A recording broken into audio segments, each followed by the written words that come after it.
from the University of California at Berkeley.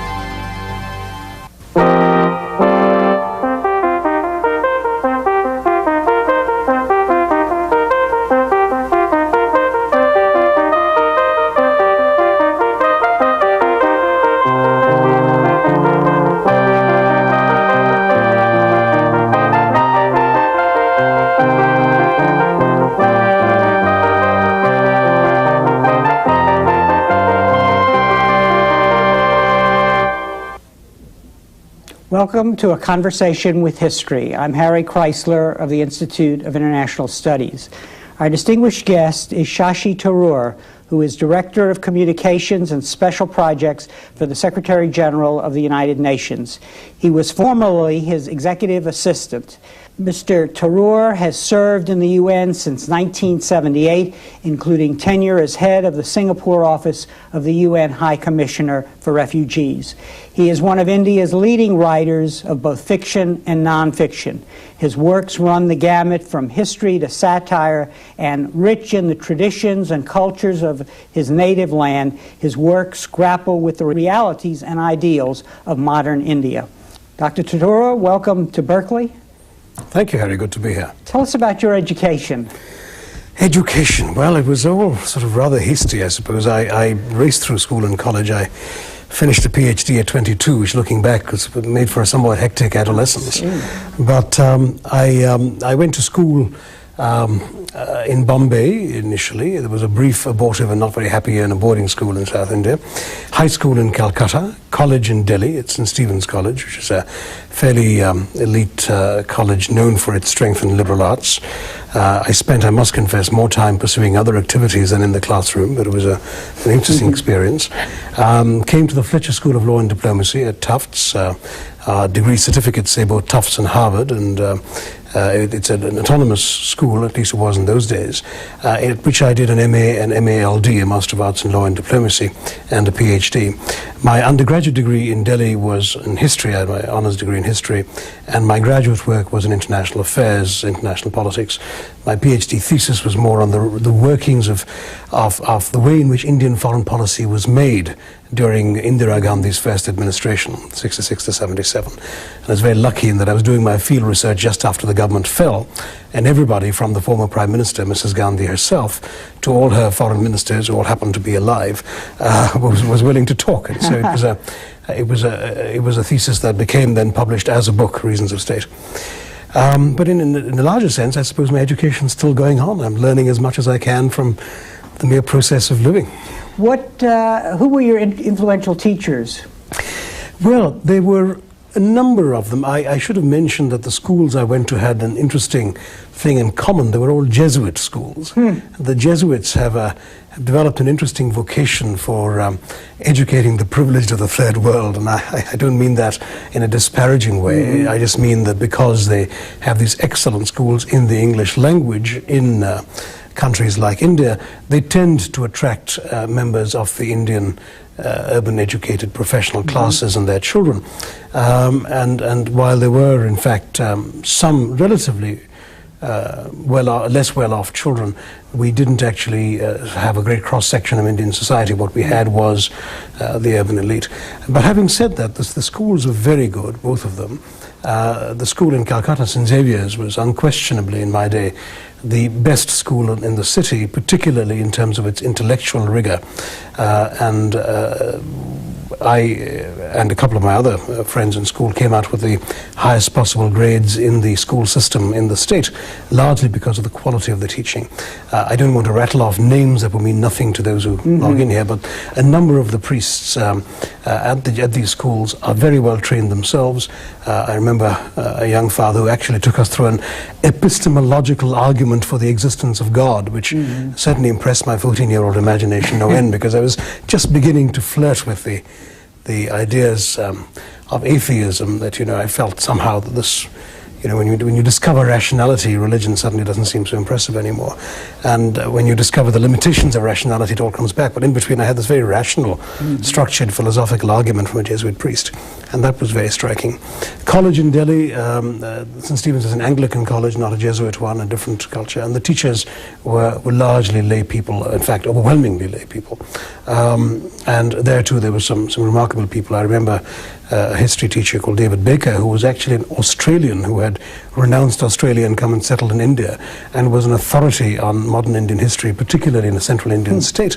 But because one man had the misfortune of being white, he was obliged to teach British history, which he detested. But in the process, I learned a great deal from him. And there were a few other teachers too who made an indelible mark on the process of intellectual formation that college is all about. At Fletcher, we had some very impressive professors as well, some of whom are sadly no longer alive, ranging from John Roche, who had been National Security Advisor to Lyndon Johnson, and who had been called by the New York Times his hard-boiled egghead, and who certainly was both hard-boiled and extremely rich in his intellectual range, to my tutor Alan Henriksen, sort of one of the finest minds in diplomatic history you can find in this country, and many others whom I again wouldn't want to name in extenso, but I think I've been privileged with the quality of the education I've had at all these stages. And what stands out in the way your parents helped shape your character? Well, my parents were astonishing for Indian parents, and for fairly traditional Indian parents in other ways, in the amount of freedom they left me. I had the misfortune of being good at studies, and I say this again without any false modesty, particularly in the Indian school system. Those who are good at taking exams tend to do well, and it doesn't necessarily imply that they have fine minds. But you know, my parents had the typical Indian middle-class ambitions for me, and I kept coming first in science, so they wanted me to be either a doctor or an engineer. Well, I hated science, and I only came first in the subject because I knew how to take exams. So at the end of the 8th grade, when you stream in India into different fields already at that age, much earlier than in this country, I said I would not do science, I wanted to do humanities. And to the astonishment of many of my friends, my parents said, fine, you should study what you want to study. So I went into the humanities. At the end of school, again, I'd done extremely well, so they felt, well, if he's not going to be a doctor or an engineer, he should at least be a very successful businessman. So they urged me to go into economics and eventually a business degree. And I said, no, I'd much rather study history. And again, they were kind enough to allow me to do that. And so on at each stage, I was given the intellectual respect for my interests that allowed me to shape my own educational career and my own achievements, I suppose, by my own lights, and that was remarkable. The other thing, and I'd say this particularly for my father, was the amount of encouragement I was given for my writing. I was a rather young child when I began writing, partially for good reasons. I was an asthmatic child, and I was also the eldest son in the family, which meant I was often bedridden, and I didn't have elder brothers or sisters whose books I could borrow and read.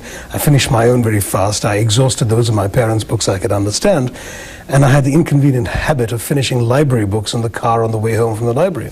So essentially, and of course there was no television in the Bombay of my boyhood, so I wrote as much for my own amusement. And my parents both did me the great honor of taking that seriously. And they got my writings typed up and they had them circulated to friends. And I was suddenly made to feel at an absurdly young age that I could think of myself as a writer. And by the age of 10, my first story had appeared in print and been sent off to a newspaper by my father. I even had a sort of, what I thought of as a novel, but I suppose must be a novella, serialized over 6 installments in a magazine, with the first installment appearing a week before my 11th birthday. Of course, the fact that I was that young was part of the reason why this otherwise indifferent prose was published. But the fact still is that sort of encouragement definitely shaped both my sense of confidence in myself as a writer, my sense of there being an audience for my writing, but paradoxically also my conviction that I couldn't do this full time, because my parents made it very clear, you can write, that's fine, please write, please publish, but you do your studies because no one makes a living as a writer, and you better be good at your academic academic work. And so I ended up, throughout my school days, writing and publishing instead of going to discos, I guess. And I studied very hard, and eventually the same thing happened when I finished my academic work. I went into a regular career at the United Nations and tried to continue writing evenings and weekends, and never really felt, right from my youngest days, thanks to my parents' convictions about this, that there was a viable alternative full-time life as a writer. And here I am as a result. Before we talk about this balancing of these two worlds, one additional question about your background. What sort of books stuck in your mind and really impressed you? I gather a lot of English writers, but also Indian writers. That's right. I read eclectically, and I must say indiscriminately. Remember that reading was my principal activity outside schoolwork. I mean, I loved the game of cricket, and I played it very badly, but also I wasn't often well enough to go out and play. And so that, and the absence of television, computer games, and all the distractions that my children now enjoy, meant that if I wasn't writing, I was reading. And there was one particular year, I think the year of my 13th birthday, that I decided to set myself the challenge of finishing 365 books in 365 days, and I did, and I kept a list at that point to prove it. So, I mean, I was a voracious and rapid reader, and with that kind of volume, I obviously read all sorts of stuff. I read in the English language, but not only from the English language. I read a lot of works in translation as well. And, of course, a lot of good traditional Indian literature is available in English, often in translations that leave something to be desired, but nonetheless it's all available. And so my taste ranged from the humor of P.G. Wodehouse, who in many ways still remains the author who's given me most pleasure in my life, purely the sheer delight of his use of language as well as of his incredibly complex and clever plotting. All the way up to the traditional tales of the Mahabharata, the great Indian epic that goes back over 2,000 years, and lots of things in between. I read East European writers in translation. I was reading Kundera in my teens. I had read all the Russian classics, sometimes in abridged editions, I have to confess, but nonetheless. And of course, American and British writers came to us anyway through our possession of their language, and the result was that I was an extremely widely read and perhaps slightly over-read young man by the time I entered college. You have given us a good explanation of how you wound up as a writer, and hints as to why you chose diplomacy. But let's fill out that part before we talk about balancing these two worlds. Well, diplomacy was something which in some ways had appealed to me from a fairly young age. I was always fascinated by the world, not just by my immediate environs, but by the world at large. I was born in London. I didn't mention that. My father was actually working. He'd gone there to study as a young man, as an 18-year-old, and stayed on and was the locally recruited London manager of the office of an Indian newspaper called The Statesman. All of his managers in India were Englishmen. So I was born there, but he was not planning to settle in England at any stage, and he was just waiting for an Englishman to retire so he could apply for a job back in India. And sure enough, he came back to Bombay to be the Bombay manager of The Statesman, and subsequently its advertisement manager in Calcutta, and so on. So, but nonetheless, the fact is I was conscious of having been someplace else, as it were, and I was curious about all of that and curious about the wider world. That was very much there. Secondly, a classic sort of career line for people with my sort of background, no great money in the family, an education and an interest in the world, and a skill at taking exams, the classic option was to take the Indian Civil Service examinations. We had this very elite Mandarin corps called the Indian Administrative Service, and in those days an even more elite corps called the Indian Foreign Service. I say in those days because since then the priorities of Indian young people have changed a bit, and the Foreign Service is no longer seen as the acme. But in those days, you had 10 to 20,000 kids taking the exams every year, of whom about 30 or 40 were selected for the Indian Administrative Service, and 5 or 10 for the Indian Foreign Service. So that really was what the brightest kids of the generation were aiming to do. And frankly, it was a sort of natural ambition to be inclined towards. However, I went to the US for my graduate studies because I got a scholarship from the Fletcher School. And it happened to be just at the time that Mrs. Indira Gandhi had declared a state of emergency and suspended the democratic freedoms that I had grown up taking for granted in India. In fact, one of the first things that happened to me when the emergency was declared was that a silly short story I had written called The Political Murder was banned by the censors because the very notion of a murder taking place for political reasons was anathema in the new dispensation. Now that period didn't last very long. The emergency lasted 22 months, and censorship ended fairly early in that period. But while sitting in the US as a graduate student, I found myself coming to terms myself with my own notion of what I valued about being Indian. I was, like many foreign students when they come abroad, instantly thrust into the position of having to explain and defend his own country. That's a very common predicament. For myself, that meant having to explain to people why what Mrs. Gandhi had done wasn't really all that bad, because it's only victims of people like me who could publish articles or agitate politically or make speeches and statements, but the real beneficiaries were the common man. That was Mrs. Gandhi's argument, who would be freed of all the evils and ills of India. And the fact is, of course, that in the course of doing these defenses of the government, I found more and more information available to me in the US. I even had a roommate who was a journalist, so I was getting lots of wire service copy that wasn't making it to the New York Times.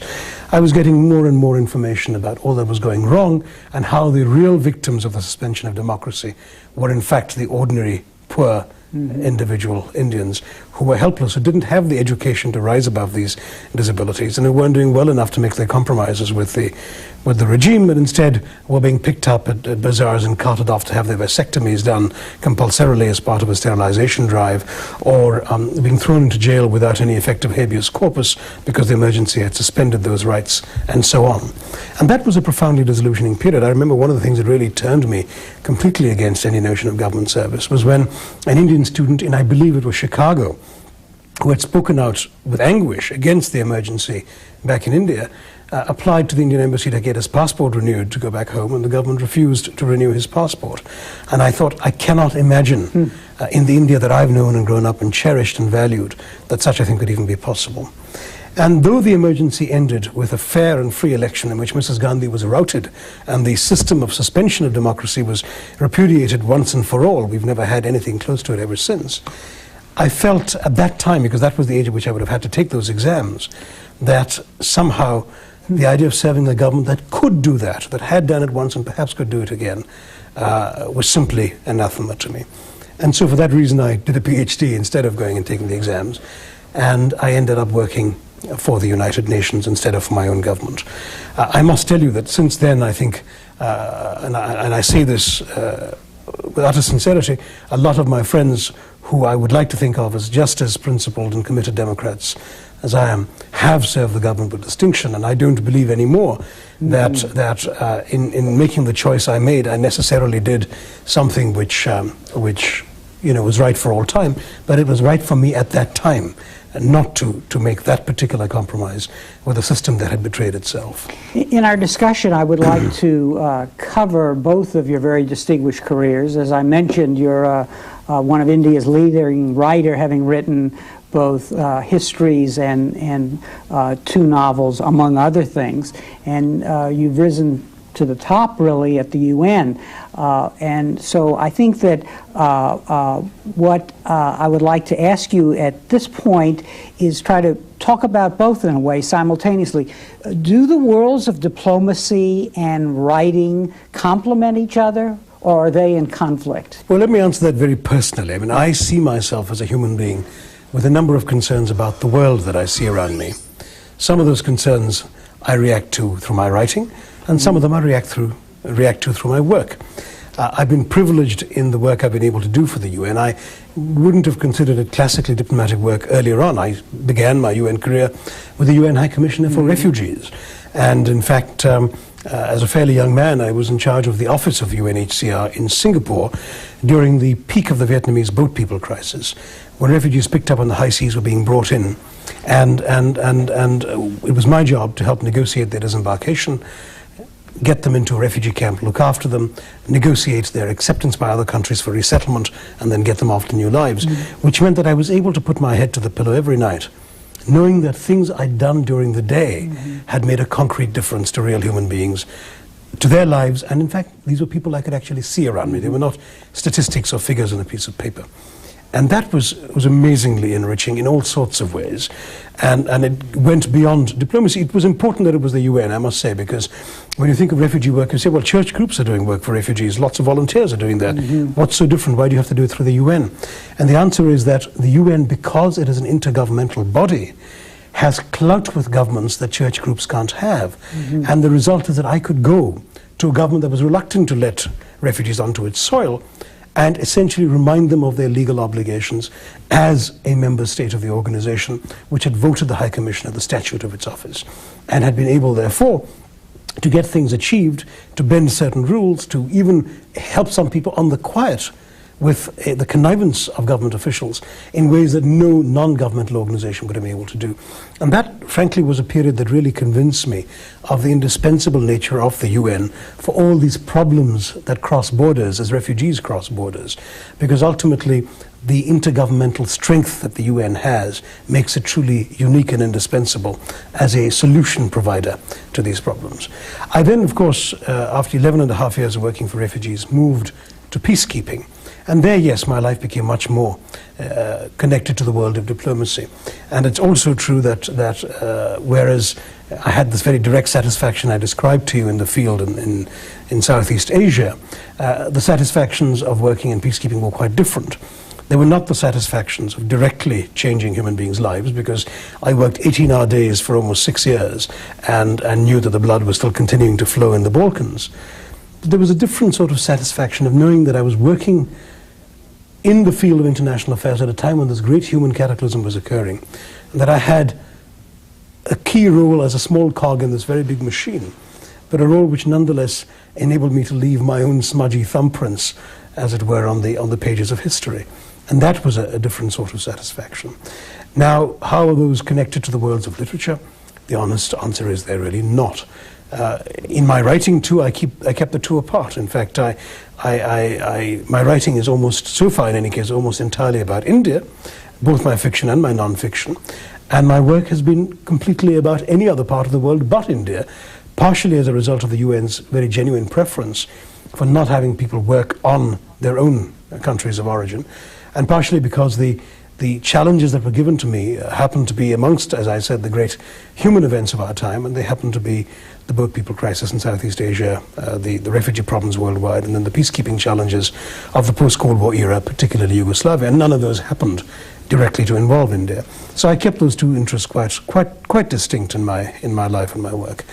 In many ways, my work became the enemy of my writing, because as I explained, I write evenings and weekends. Mm-hmm. And one of the first things that happened as my work became more intense, as the evenings disappeared, there was no question of getting home and finishing dinner by 8 o'clock. In fact, most often I was getting home well after 8 o'clock, and during the peak of the Bosnian crisis, I was getting home usually between 11 and midnight.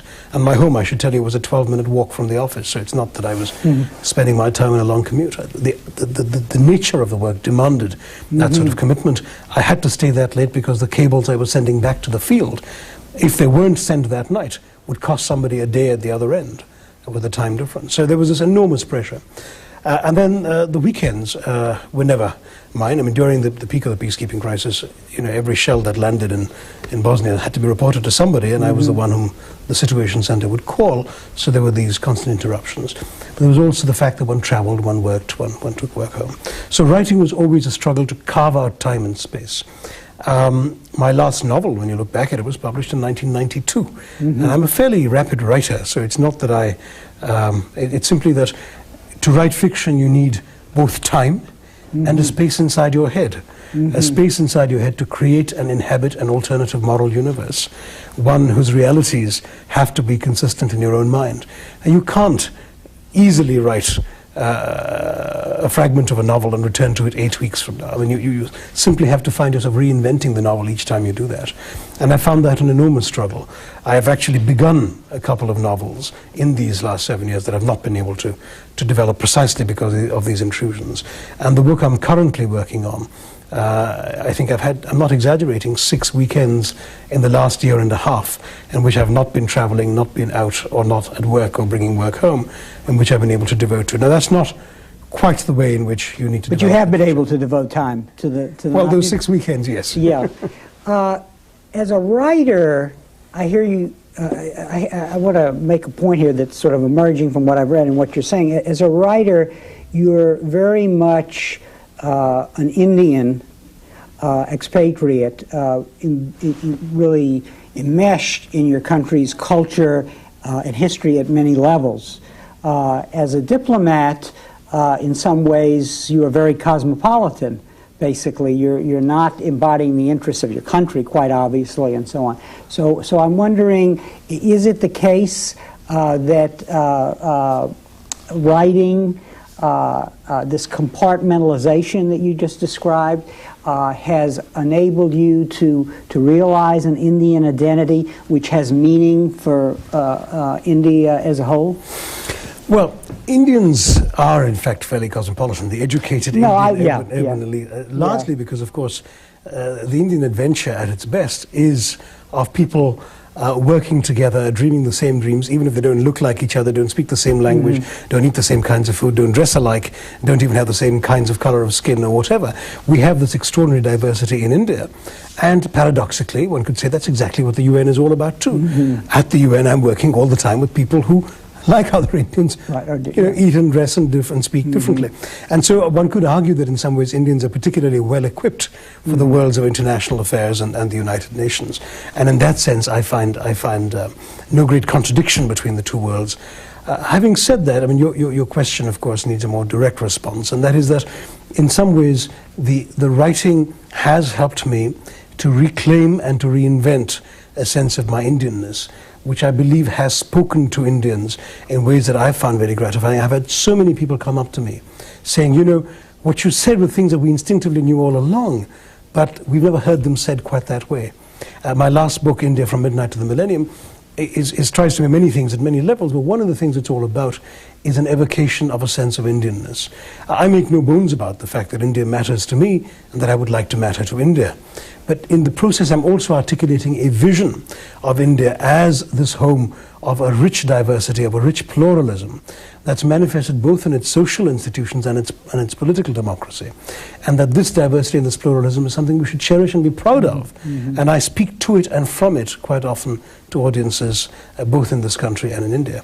And I'm very happy to do that because to me that articulates a vision that perhaps sometimes sitting within India, people don't always see quite that clearly for themselves because, you know, they might sometimes see the wood and not the trees. I beg your pardon, they might sometimes see the trees but not the wood. I was distracted briefly in saying that because I was thinking of how this has been done far better than by me by the first Prime Minister of independent India, Jawaharlal Nehru. You asked me about books that have influenced me. One that lingers in my memory is his book, The Discovery of India. And Nehru studied abroad as well. Like me, he returned to India, worked in the nationalist movement, and he wrote many of his early books in jail. And there's something about being in jail, which rather like being at the United Nations, gives you that distance, that objectivity to see the larger picture. And the discovery of India is an evocation of the Indian spirit, the Indian identity, Indian history and culture, in terms that still mean a great deal to me today. As a writer, do you like to work most with nonfiction or with fictional materials? It's a difficult one to answer because I've done both. I think in some ways I would say that nonfiction is slightly easier in the circumstances of my life, and fiction is therefore probably what I would prefer. I see nonfiction as easier in the sense that when this last book, India from Midnight to the Millennium, was written, it was possible to write it, put it aside for 6 weeks because work supervened, and then come back and resume it. You can do that with nonfiction. With fiction, as I said, you do have the commitment to engage at a greater level of emotional profundity with what you're trying to do. I like fiction, of course, because it also gives me greater freedom. As a UN official, there are some things in nonfiction that I cannot say because I'm obliged by the traditions and conventions of international politics not to cause offense to member states of the UN. In fiction, I take far more liberties, though it still means that I'm the only writer, I believe, on the face of this earth whose copyright page carries the disclaimer notice that says, though the author is an official of the United Nations, none of the opinions expressed by the characters in this book should be construed as those of the writer in his official capacity. And I assume that especially applies to your book about the movies, show business. Let's talk about, without getting into the detail, because your books are so, your novels are so rich, just why a book about the movies on the one hand, and why a book that is modeled after the great Indian classic Mahabharata on the other? Well, they actually have more in common than you might imagine. They're both political satires, of course, but what's more interesting is that they are both, in different ways, about the kinds of stories a society tells about itself. in my first novel, The Great Indian Novel, I took both the stories of the great epic, which was written sometime between 800 BC and 800 AD, and which has really permeated the national consciousness of India, and I reinvented these stories as a story, an account of the political history of independent India from the British days to the present. And I reinvented in that process, therefore, the history of that period, as well as the legends of the epic, because both our stories at a different levels are told and retold in Indian culture. The tales of the Mahabharata are learned by practically every child at his grandmother's knee, and the tales of the nationalist struggle, the freedom movement as we call it, are part of the stuff of what we are brought up on in independent India. And by intermixing the two, I was able to cast perhaps a cynical modern sensibility upon the great legends and lessons of the past, but equally I was able to cast some of the values and the light of that past onto the experiences of the more recent present. And in the process I tried to illuminate some aspects of the Indian condition, of the stories we tell. In the second novel, I've also looked at stories, except that I looked at the show business. I looked at the stories of the popular film industry. Why? Because our country is still 50% illiterate, and films still represent the principal vehicle for the transmission of the fictional experience. Other than your grandmother telling you stories on your knee, you go off and get your fiction by watching a movie. And so I asked the question, what do these stories tell to Indians? What do they tell about Indians? What can we know about the stories of the world from which these stories come? That is, the world of the filmmakers and the actors and who make these films. And in turn, what does all this reveal about India as a society today?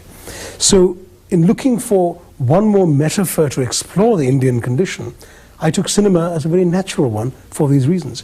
And once again, show business, which, as you know, is a novel that intercuts extensively the stories of the formulaic films of Bollywood, in which the hero and other protagonists of the novel are involved at each stage of the book. The story is about stories, and at the same time it's about India. And therefore both the novels have this element in common.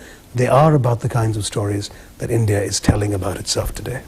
One of the elements in your two novels is your devastating and effective use of satire, just one of the elements one has to mention. What is it about satire that enables a writer to reveal truth?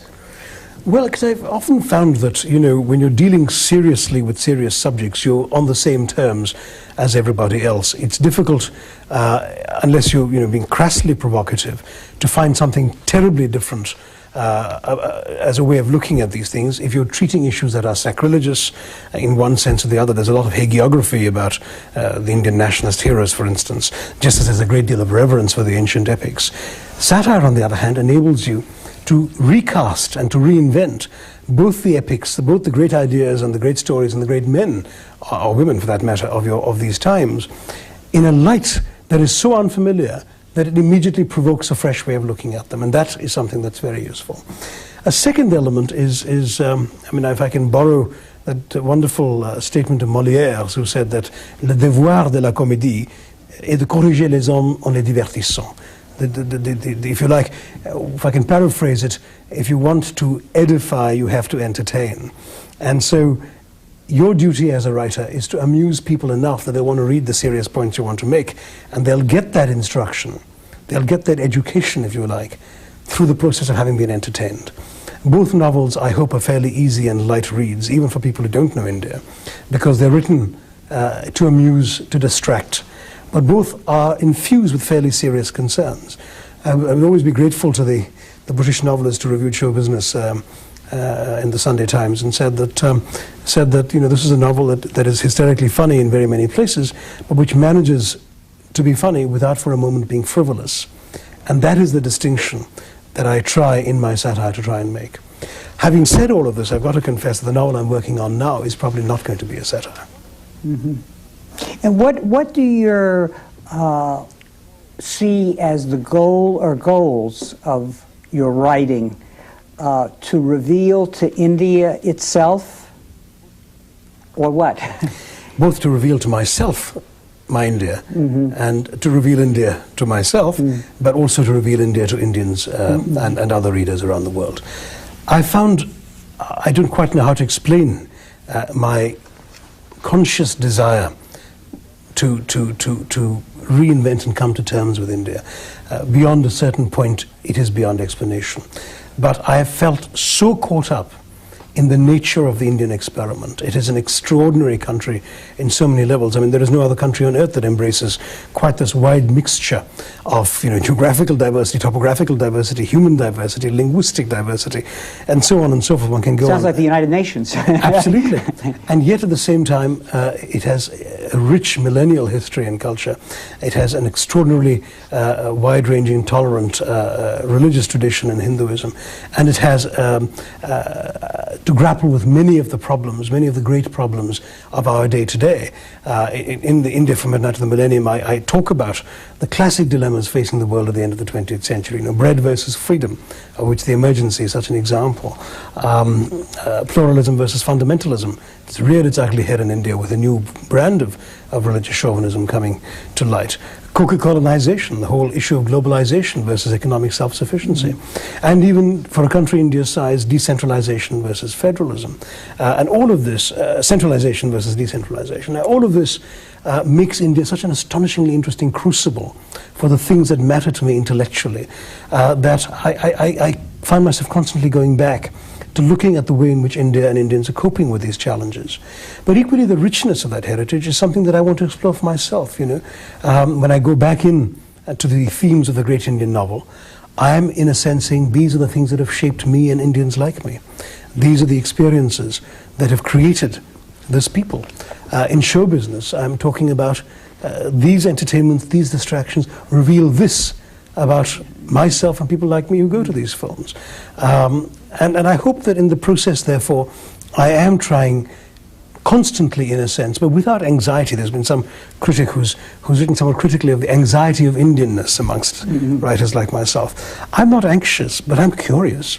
I would love to go on experimenting with my understanding of this phenomenon of Indianness, which to me is a phenomenon of our times and of our planet that bears repeated investigation and inquiry. As a writer pursuing universalistic themes in an India context, you're trying to find truth in a way, and truths. And I'm curious, going back to your role as a man of international diplomacy, what you see as the relationship between intellectuals and political figures. Can truth that intellectuals and writers might come up with inform power, and if so, easily or not? Well, truth is a particularly difficult issue. In fact, I mentioned that it's actually part of India's national motto, which is Satyameva Jayate, truth alone triumphs. But the question is, whose truth? I mean, there are perhaps as many truths in India as there are Indians. And in the great Indian novel, I find myself, inspired very much by some of the philosophical disquisitions in the ancient epics, asking the question, is truth a noun that can be modified by a possessive pronoun? Is there my truth and your truth and his truth? And the truth of the nationalist movement in India, it's seen so very differently from the other side of the border in Pakistan, that you can well ask yourself, what is truth? So in my writing, I've actually tried to ask more questions than to provide answers, because I've essentially implicitly made the argument that the reader will find his or her truth for himself or herself from the writing. And the writing will probe the nature of truth in history, in fiction, in reality, in the contemporary world. But will do so in a way that allows the readers to draw their own conclusions of what is true and what is not true. In that sense, ultimately, diplomacy isn't that very different. A lot of the work of the world's diplomats in international affairs consists of reconciling different forms of truth, different perceptions of truth, of being able to see every international conflict from the point of view of both or all the protagonists, not necessarily to sympathize with them, but to understand that there's more than one answer to every question and more than one way of looking at every particular problem. So in that sense, those are in common. Does one inform the other? For me, I think that certainly they both inform my view of the world. I'm very slow to judge people harshly. I'm quicker to observe them. I might be able to describe them and comment on them. I'm very slow to judge them, because I tend to see that they have their own validity for what they are and for what they believe and how they act. accepting that both worlds have multiple truths, I'm curious of your views of the use of words in literature versus their use in politics, especially in our own political system. Talking now about the United States, you know, there is this malaise, the sense that words are used to distort, conceal, to hide. If you contrast that with what a writer is trying to do, he's trying to use words to shape realities, you know, that reveal one truth or several truths or whatever. Talk a little about that. Is there a conflict? Yeah. That's true. I mean, in the sense that writers obviously want exquisite precision in their descriptions. They want to convey very clearly the sense of place, of feeling that they're experiencing and wishing to communicate to their readers. Though having said that, I'll qualify that in just a minute. In diplomacy, there is a sense sometimes that precision can do harm, that it is better to find a form of words that is agreeable to everybody. Security Council resolutions or presidential statements are classic examples of drafting by committee, where each phrase has usually had 15 hands in it, and ultimately the lowest common denominator is arrived at rather than the most euphonious or the most explicit sort of phrase. In diplomatic language, you learn to read between the lines. You learn to read behind the words. You try to think of what has been left out and why, and what the omission implies about the substance of the diplomatic statement. There is always code. There's this wonderful expression of frank and cordial talks, which means it is agreed completely, and this sort of thing. So that, of course, has its own logic and its own subtext. But I said I would qualify what I said about literature, and that is, of course, this wonderful field of postmodernism, which does suggest that texts should also be read in literature for what they leave out, for what they don't say, for how they say it, for what's between the lines, and so on. So maybe from a postmodern sensibility, the two fields are not that different in the use of words after all. Let's talk a little about your recent work at the UN. You've been very much involved in peacekeeping, in shaping norms and institutions to deal with the problems that emerged in the post-Cold War world.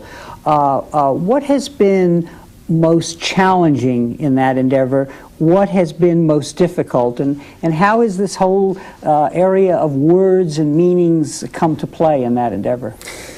Peacekeeping has been an extraordinary experience. I came to it, in fact, in October 1989 when I was the 6th civilian in the peacekeeping department, and there were 3 military people as well. So it was a very small office. We had 5 largely stable peacekeeping operations. Excuse me. Please.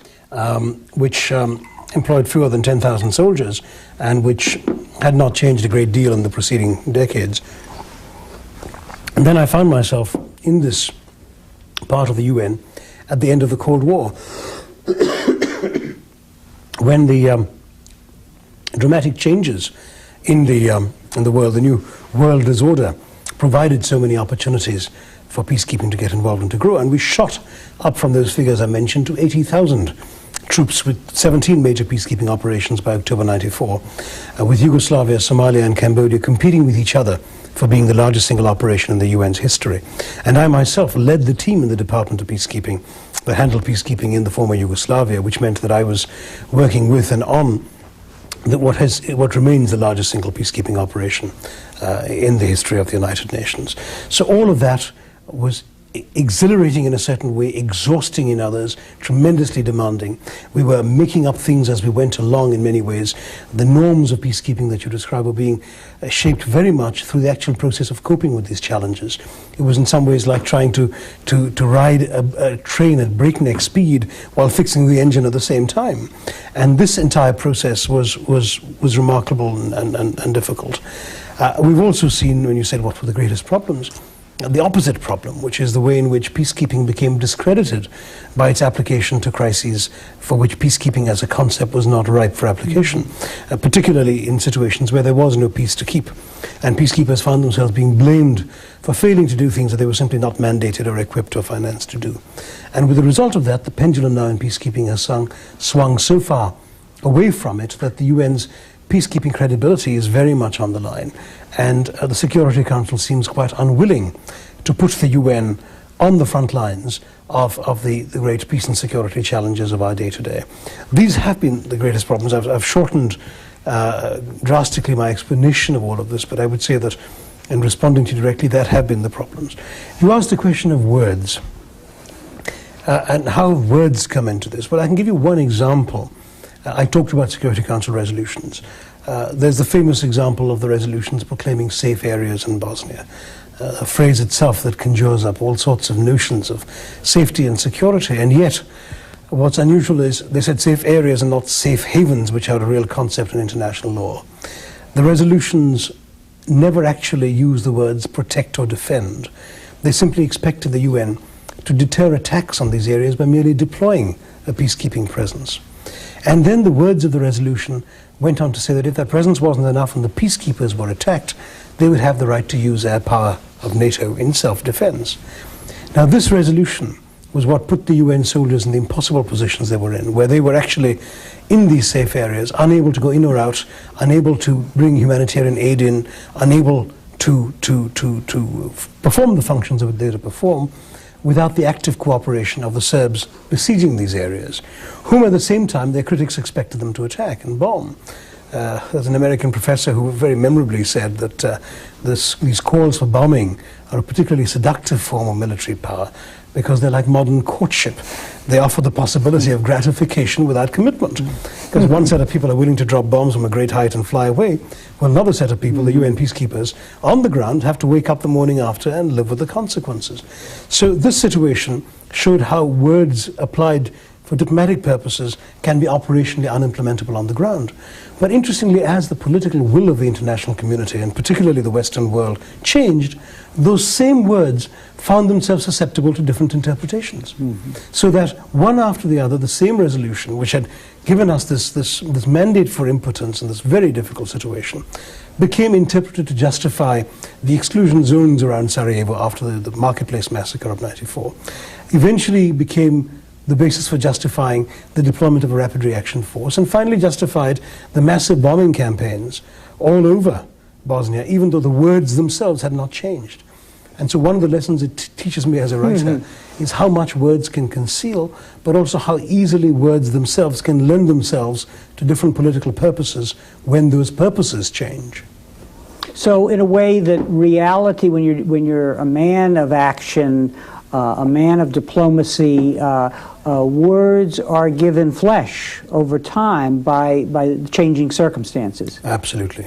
No, words can kill. Words can save. Words have an extraordinary power to lay out the possibilities for people in the world of action. Let me ask you this. What lessons might students draw from your career? You've managed in one persona living two lives, I guess, to be a man of letters and to be a man of action who's involved in some of the most tragic but challenging of world events. What would you tell a student who would want to prepare for either or both career? I would certainly not encourage anyone to try and do it my way, because if nothing else, it's completely exhausting. And that the opportunities, what's that famous line of Wordsworth, you know, what's the point of this life full of care if you have no time to stand and stare? Well, believe me, I have no time to stand and stare. And the fact is that there is such a thing as feeling from time to time that you really have bitten off more than you can chew, because every human being has certain responsibilities he must fulfill as a human being, professional responsibilities, personal responsibilities, and you do wonder sometimes whether in taking on so much you are failing to do justice to all of them, do as much as you could have done. If I had perhaps only been a writer, would I have been a more worthwhile writer? I don't know. If I'd only been a UN official, would I have been able to devote more time to my family in the time that now I try to jealously guard for my writing and for talking about my writing and so on? I don't know. Looking back later on in life, perhaps I'll find greater clarity. Right now I'm too caught up in doing it all. But I would say one thing. I mean, if anyone is motivated enough to be crazy enough to try and do all of this, I would say do what comes to you naturally. do what you want to do, not because you feel obliged to do it.